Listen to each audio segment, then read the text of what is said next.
2023년 1학기 중간고사 생명과학원 정발고 내신 분석입니다. 우선 정발고는 이제 처음부터 신경전도까지 문제를 출제를 했는데요. 객관식 25문제가 나왔기 때문에 좀 쉬웠을 것으로 생각하는 친구들도 있겠지만 난이도가 굉장히 높았습니다. 제가 총평에도 보시면 아시겠지만요.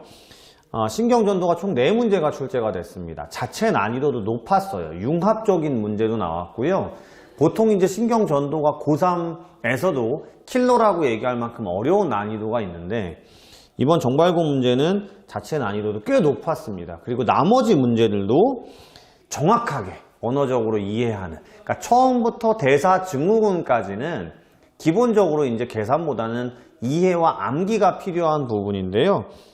대표적으로 이제 요즘에는 OX 문제가 많이 나와요. 대표 문항 분석에도 보시면 정발고 15번 문제가 이제 OX 문제가 있는데 거기다가 미지수도 넣었어요. 이게 무슨 의미냐면 앞부분에서는 세균이나 바이러스가 특징이 하나하나 뭐가 있는지 없는지, 그 다음에 소화계, 순환계, 호흡계, 배설계에서도 각각의 어떤 특징이 있는지 없는지 이런 것들을 분류해서 표로 나타내서 내는 문제가 OX 문제인데 거기다가 미지수까지 넣었습니다. 그러니까 정확한 개념을 갖고 있는 것 플러스 이런 OX 문제에 대해서 익숙하냐까지도 물어보는 문제들이었어요. 물론 학원에서 이런 OX 문제들만 따로 모아서 풀리기도 했지만 아무래도 신경전도 파트가 또 어렵다 보니까 이런 앞부분의 내용들이 뒤로 갈수록 이제 암기된 것들이 희석되기 시작하다 보면 당연히 오답률이 높았을 걸로 보입니다. 그러니까 모든 문제가 문제 내용이 융합된 것 플러스 정확한 개념과 특이한 언어들을 다 이해했어야 되는 문제들이라서 평균이 52.3점이라고 써 있고요. 그죠?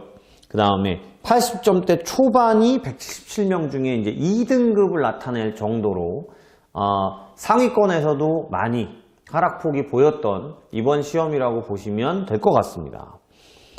대표 문항 분석을 보면요.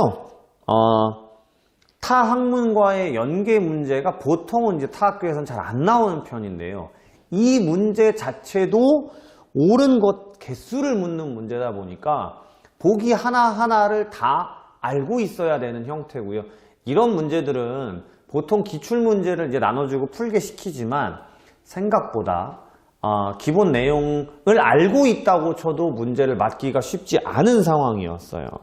그 다음에 9번 문항은 이제 세포설이라는 게 나오는데 우리 연역적 탐구와 귀납적 탐구에서 연역적 탐구에 이제 탐구 실험 공부들은 많이 하셨을 텐데 귀납적 탐구는 약간 좀 덜 할 수 있거든요. 근데 세포설이라는 게 귀납적 탐구라는 것도 알고 있어야지만 풀 수 있는 문제였다 라는 거고요.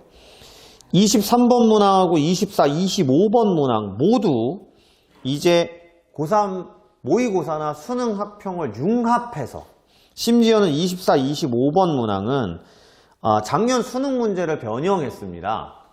그러다 보니까 자극을 준 지점을 모르는 문제가 꽤 어려운데 자극을 준 지점도 모르고 그 다음에 전도 속도나 시간도 모두 찾아야지만 되는 문제, 즉 결과론적으로 꽤 어려운 문제. 그러다 보니까 보통 고3 모의고사 수준을 수월하게 풀 수 있어도 생각보다 시간이 걸렸을 것으로, 그러니까 객관식 25문제라고 한다고 해서 쉽다고 여기지 않았어야 되는 문제들이에요. 그러니까 앞으로 기말고사도요, 고3 모의고사 수준에서 여러분들이 가장 난이도가 높은 문제들도 정확하게 이해를 하고 푸는 연습을 반복적으로 해야 되고 그 다음에 암기가 필요한 부분들도요, 뒤로 갈수록 희석되지 않도록 중간중간 계속적으로 반복해야 되는, 그래야지만 준비를 할 수 있는 이번 중간고사가 되지 않았나 싶습니다.